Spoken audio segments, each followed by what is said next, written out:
Salam uşaqlar, hər vaxtınız xeyir olsun. Bugün biz sizinlə birlikdə mexaniki rəqslər və dalğalar mövzuatına baxacağıq. Deməli, cismi və yaxud da deyir cisimlər sisteminin tarazlıq vəziyyəti ətrafında təşkil olunan hərəkətinə mexaniki rəqslər deyilir. Deməli, uşaqlar, mexaniki rəqslər zaman keçdikcə təkrarlanan hərəkətə deyilir. Məsələn, tarazlıq vəziyyəti ətrafında cismin təkrarlanan hərəkəti. Tutalım ki, yerlənəcəkdə yellənən uşağın deməli daim təkrarlanaraq deməli yellənməsi, daha sonra ipdən hər hansı bir cisim asdıqda cismin həmin ip ətrafında təkrarlanması. Bunlar deməli təkrarlanan hərəkətdir də tarazlıq vəziyyəti ətrafında təkrarlanan hərəkət olduğuna görə mexaniki rəqslər adlanır. Burada uşaqlar deməli F bərabərdir mənfi kx nəyi bildirir? Deməli, yerdəyişmənin əksinə yönələn, deyir, onunla düzüm tənasib olan qüvvənin təsiri ilə yaranan rəqslərə harmonik rəqslər deyilir. Yəni, tutalım ki, bizdə bir dənə cisimdir. Deməli, purjindən hər hansı bir cisim asılıbdır. Biz bu cismi sağa doğru dartanda, yay və yaxud da yaydır da bu və yaxud da purjin.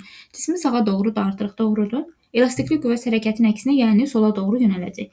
Deməli, yazırıq ki, F bərabərdir Kx.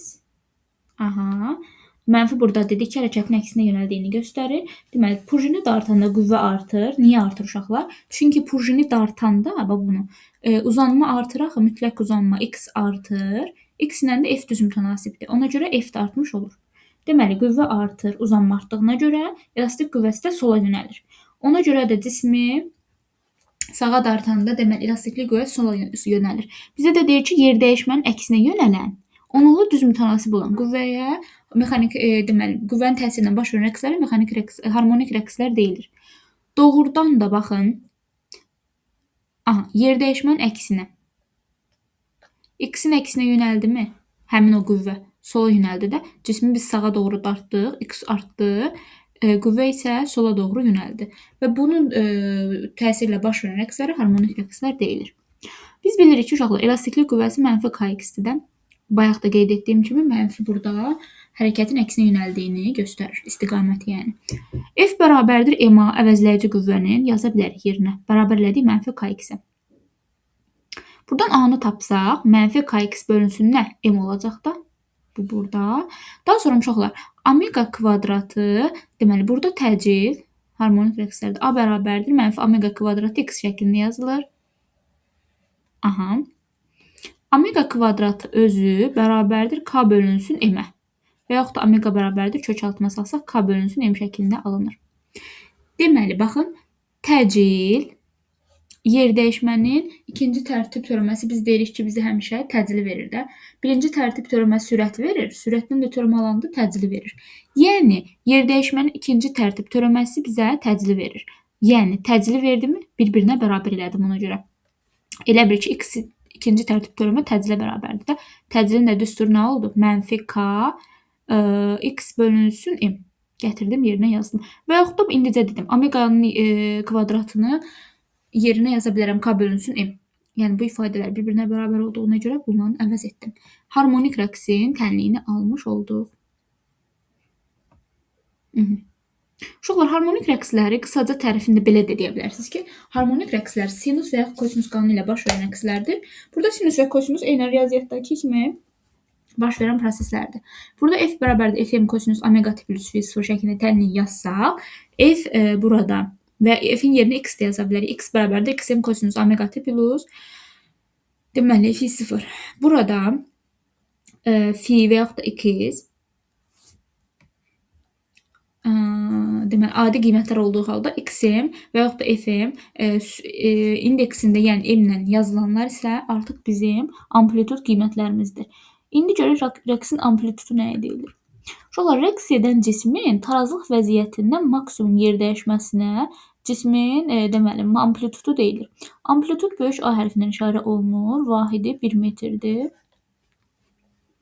Məsələn, uşaq yellənəcəkdə yellənir də. Onun həmin o tarazlıq vəziyyətindən uzaqlaşdığı ən belə deyim, yuxarı maksimum yerdəyişməsinə amplitud deyilir. Yaxşı, rəqsin, deməli uşaqlar, bu kəmiyyətlərin hamısı harmonik rəqsi, mexaniki rəqsləri xarakterizə edən deməli kəmiyyətlərdir. Mexaniki rəqsləri xarakterizə edən kəmiyyətlər.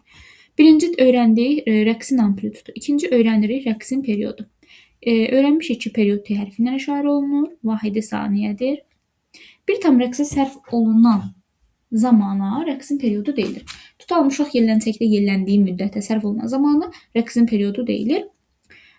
T bərabərdir keçmişik ki, T bölünsün N-ə və yaxud da N bərabərdir 1 bölünsün N. Belə yazaq bir dəqiqə.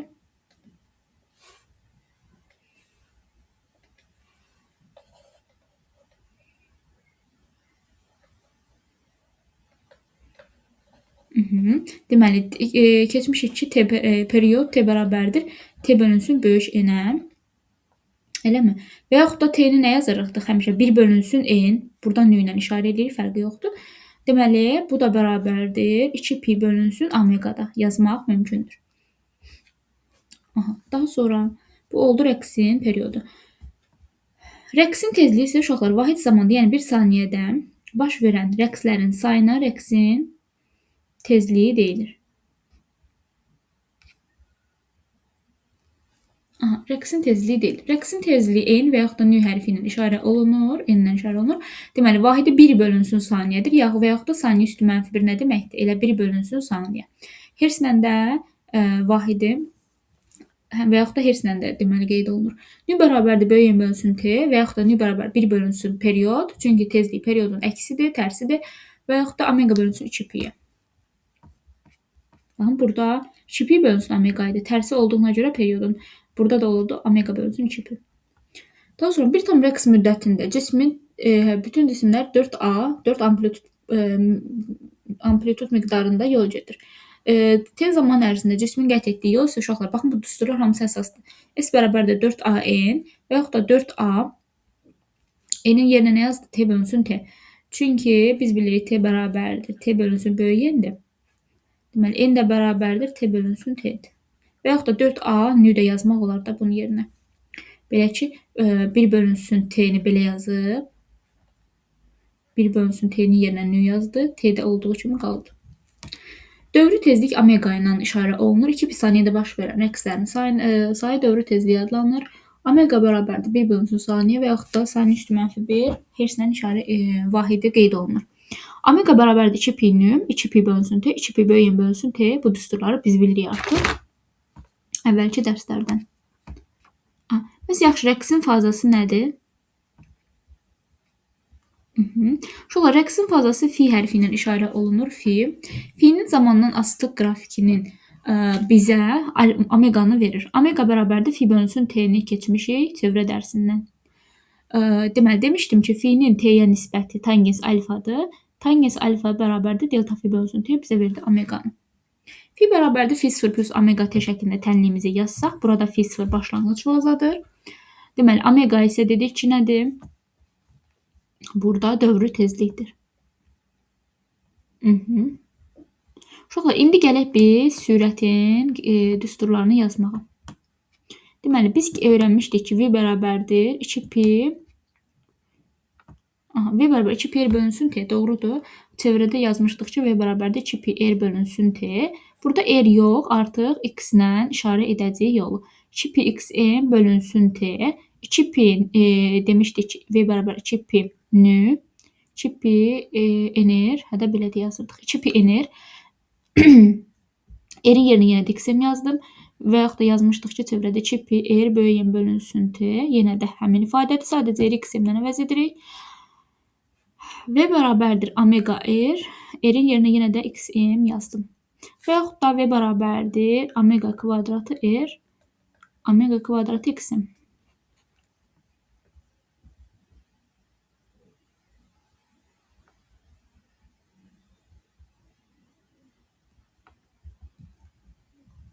İndi isə təcrin qiymətlərinə baxaq. Yenə də çevrədəki kimidir. A bərabərdir çevrədə V kvadratı bölünsün R-dir. Burada V kvadratı bölünsün XM-dir. 4 pi kvadratı R bölünsün T kvadratı. 4 pi kvadratı R N-in kvadratı. 4 pi kvadratı R böyük N kvadratı bölünsün T kvadratı. Və yaxud da A bərabər omega kvadratı R, omega V. V-nin yerinə də 2 pi bölünsün T, omeganın yerinə daha doğrusu yazdıq. 2 pi N V M. Bu tənlikləri artıq bir növ keçmişik. Sadəcə yenə də qeyd etdiyim kimi belə yadınızda saxlayın ki, R bərabər X-in əvəzlənməsi aparmışıq. İmpulsun deməli düsturları P bərabər mv olduğunu bilirik.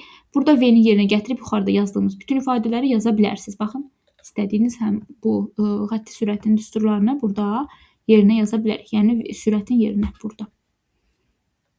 Və yaxud da belə düşünün ki, xətti sürətin kütləyə hasili impulsu verir axı. Gətirin bu xətti buradan sürətin düsturlarını M-ə vurun, sizə versin impulsun maksimum qiymətini, yəni amplitud qiyməti P-mi. İndeksində M olanlar amplitud qiymətinin olduğunu göstərir. Aha. İndi uşaqlar, eynən qüvvədə həmin ifadə düsturlarla təyin olunur. F bərabər əvəzləyici qüvvə M olduğunu bilirik. M vurulsun, yenə də təcilin bütün düsturlarını gətirib burada yerinə yazacaqsınız. Yəni kütlənin təcilin yuxarıdakı istənilən düstura hasili bizə verəcək qüvvəni. Baxın, məsələn, nümunə var burada. X bərabər sonrandakı kosinus 10 pi t. Deməli, dedik ki, bu burada deməli, maksimum, yəni amplitud qiymətlər qeyd olunur. X-in bərabər sonrandakı m. Omega bərabərdir, uşaqlar, burada 10 pi-dir, baxın. Demişdik ki, X bərabərdir xm kosinus omega t. T-nin qarşısında olan ifadələr sizə verəcək deməli, birlikdə omeganı. Omega bizə verdi 10 pi-ni. Daha sonra nü bərabər omega bölünsün 2 pi deyil. Omeganın yerinə yazdıq. 10 pi bölünsün 2 pi bizə verir 5-i.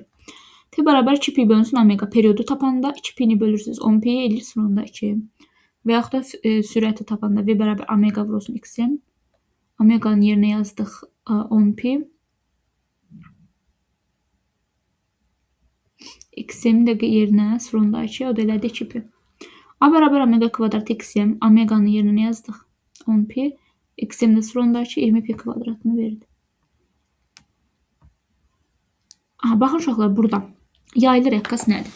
Elastiki yay və ona bağlanan yükdən ibarət yük yay sisteminə yaylı rəqqas deyilir. Burada purjindən asılan yük göstərilmişdir. Yaylı rəqqasın periodu T bərabər 2 pi kök altda M bölünsün K düsturundan təyin olunur.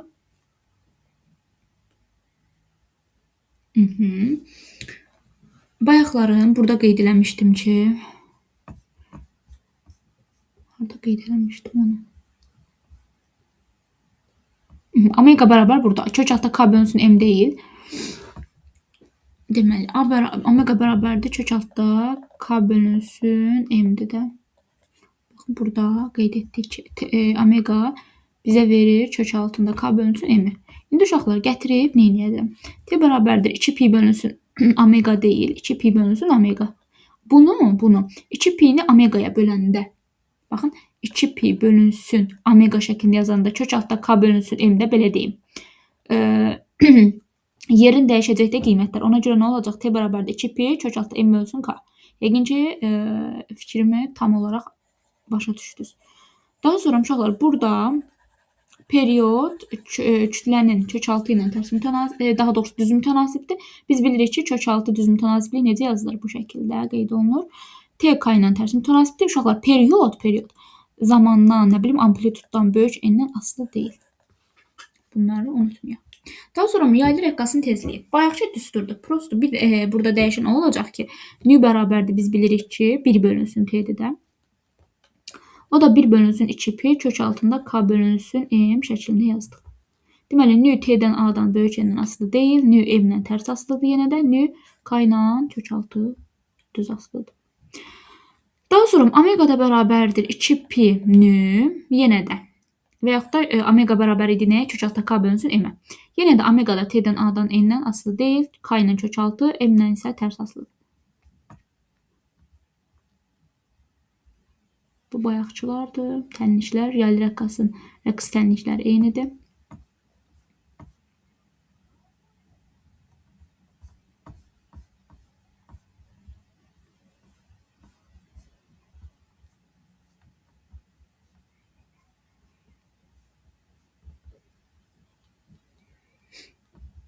Bəs uşaqlar, yazı rəqqas nədir? Uzanmayan çəkisi sapdan asılmış Maddi nöqtəyə riyazi rəqqas deyilir. Baxın, riyazi rəqqas cismi asmışıq biz sapdan. Bu cisim sağa və yaxud da ki sola müəyyən müddətdə hərəkət edir. Riyazi rəqqasın periodu uşaqlar t bərabərdir 2pi kök altında l bölünsün j. L burada uzunluqdur. J sərbəst düşmə təcili. T l ilə kök altı düz, j ilə tərs asılıdır. T yenə də period zamanın amplituddan, kütlədən böyüyəndən saydan asılı deyil. Rəqsin tezliyi yenə də nü bərabər 1 bölünsün t yazılır. 1 bölünsün 2pi böləndə yeri dəyişəcək olacaq j bölünsün n. Yenə də tezlik t-dən a-dan m-dən böyüyəndən asılı olmur. Riyazi rəqqasın dairəvi tezliyi isə omega bərabərdir 2pi nüdür və yaxud omega bərabərdir uşaqlar. Baxın j bölünsün l şəklində yazılır. Bayaqlarım omega bərabər idi kök altda k bölü m-dir. İndi isə kök altda j bölü l şəklində yazıldı. Yenə də omega perioddan, tezlikdən, deməli t-dən, a-dan, m-dən, kütlədən böyüyəndən asılı deyil. Riyazi rəqqasın uşaqlar rəqs tənliyi x-in ikinci tərtib törəməsi bizə verir mənfi omega kvadrat x bayaq dedik. Omeganın yerinə nə yazdı uşaqlar? Mənfi j bölünsün l. Doğrudur. Yəni omega kvadratı bərabərdir. Burada qeyd elədiyik omega bərabərdir kök altda j bölünsün l. Doğrudur. Deməli, omega kök altda j bölünsün l-dirsə, kvadrata yüksəldəndə köklər gedir, qaldı j bölünsün l. Və yaxud da sürəti tabanda v bərabər omega vursun x-m'dir. Omeganın yerinə yazdıq kök altda j bölü l, x-m'də qaldı burada. Təcil bərabərdir omega kvadrat x-m. Yenə də omeganın kvadrata yüksəldəndə kök altda j bölü l deyil. Bunun kvadratı nədir? Köklər gedir, qalır j bölü l x-m. Bu da belə. Bunlar uşaqlar. Ardın indi növbəti dərsdə izah eləyəcəm. Hələlik bu qədər.